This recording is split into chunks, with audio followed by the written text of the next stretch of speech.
Bonjour, c'est lundi, c'est une nouvelle semaine des tabloïds et nous sommes ravis de vous retrouver dans cet exercice sur CRTV News. Donc, c'est la lecture quotidienne des unes de vos journaux lundi 26 septembre.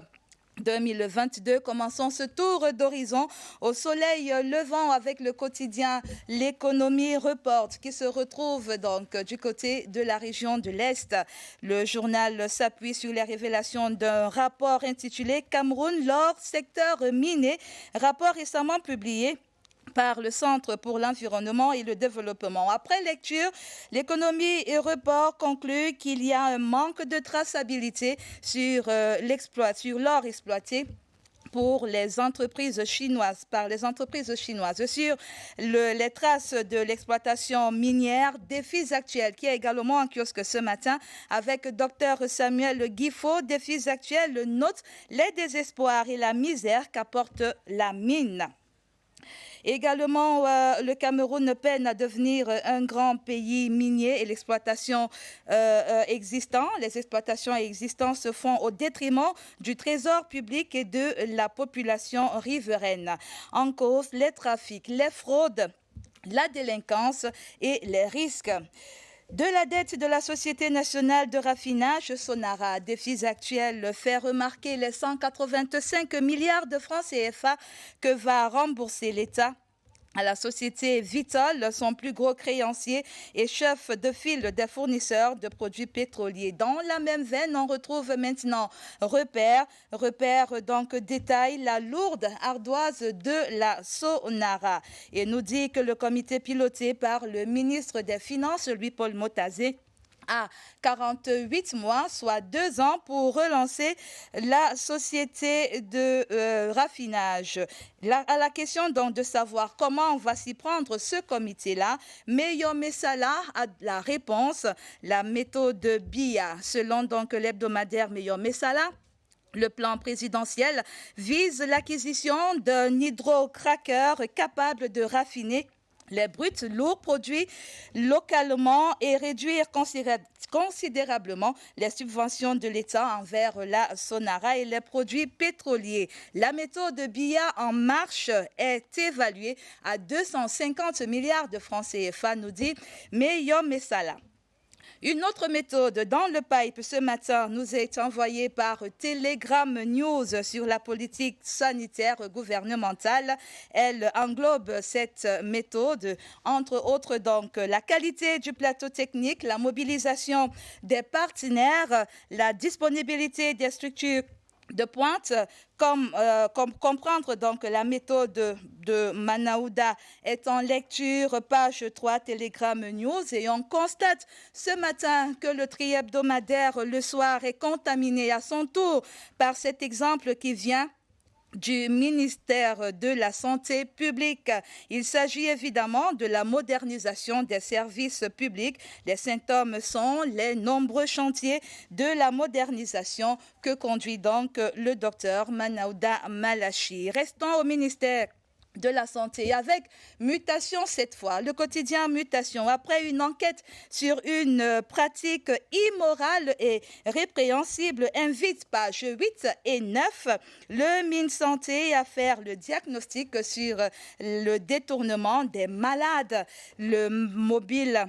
Le malaise semble bien profond à l'hôpital. Mutation espère ce matin que Dr Manaouda ne fera pas la sourde oreille sur cette interpellation. Et parlant de surdité, à l'hôpital général de Douala, Éco-Santé de Joseph Benboum nous fait savoir que 4 enfants viennent de bénéficier d'une réhabilitation auditive. Et ce lundi 26 septembre est journée mondiale de la contraception. Eh bien, Econews en profite pour relayer l'information selon laquelle le Cameroun consomme plus de 11 millions de préservatifs par an. Sérieux, car grâce au marketing social, cela a permis de protéger plus d'1,5 million de couples et à réduire également le taux de prévalence à VIH-Sida. On est passé de 5,5% en 2004 à 2,7% en 2018. Restons donc réglo, semble nous dire ce matin Éco-Santé.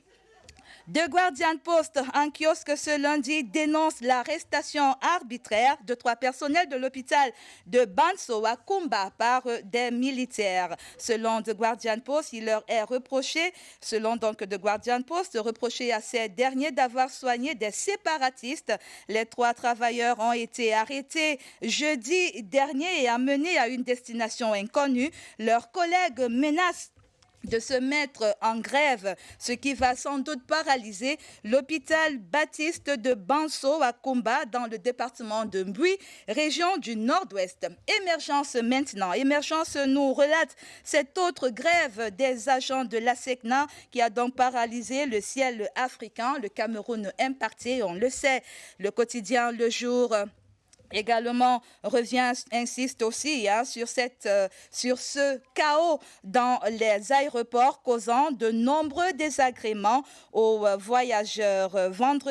C'était donc vendredi et samedi dernier. J'ai souhaité voir le Cameroun perdre. Déclaration de Samuel Eto'o, c'est dans Le Jour. Et office donc après le match test Cameroun-Ouzbékistan, c'était vendredi dernier, page 9 donc du quotidien Le Jour. Sur cette rencontre préparatoire au mondial Qatar 2022, l'Indépendant, le journal L'Indépendant évoque un retour brutal sur terre. Les Lions indomptables n'ont rien pu faire face aux assauts des loups blancs. Ouzbékistan 2, Cameroun 0, malgré la défaite et les lacunes. L'info à chaud maintenant veut bien nous rappeler que l'objectif pour le président de la Fédération camerounaise de football n'a pas changé et reste le même, quitter le Qatar au soir du 18 décembre. Pour finir, ici on s'inclinait avec Essingan, on revenait donc sur les obsèques de Clémentine Ananga Messina. Samedi dernier, à Zima, dans la Lekié, la défunte ministre déléguée auprès du ministre de l'Agriculture et du Développement rural a été élevée à la dignité de grand officier de l'Ordre de la Valeur. L'hommage de la nation sur 3 pages, 5, 6, 7 d'Essingan ce lundi. Cameroun Tribune avec tous les hommages, donc avec tous les honneurs, revient sur la cérémonie de ces obsèques qu'a présidé le Premier ministre Joseph Diangote, c'était donc au nom du chef de l'État. Voilà, tabloïd, c'est terminé. Merci de votre fidélité, merci de votre attention. Rendez-vous dans les kiosques pour ceux qui adorent l'odeur de l'encre et le froufrou du papier. Les internautes savent, ils peuvent également lire tous ces journaux-là en mettant seulement un petit clic sur les liens e-kiosques de leurs différents journaux. À tous, nous souhaitons une bonne lecture, un bon, mais alors très bon lundi et disons-nous à demain mardi. J'espère. Mais d'ici là, ne quittez pas CRTV News. L'information continue. C'était Tabloïd.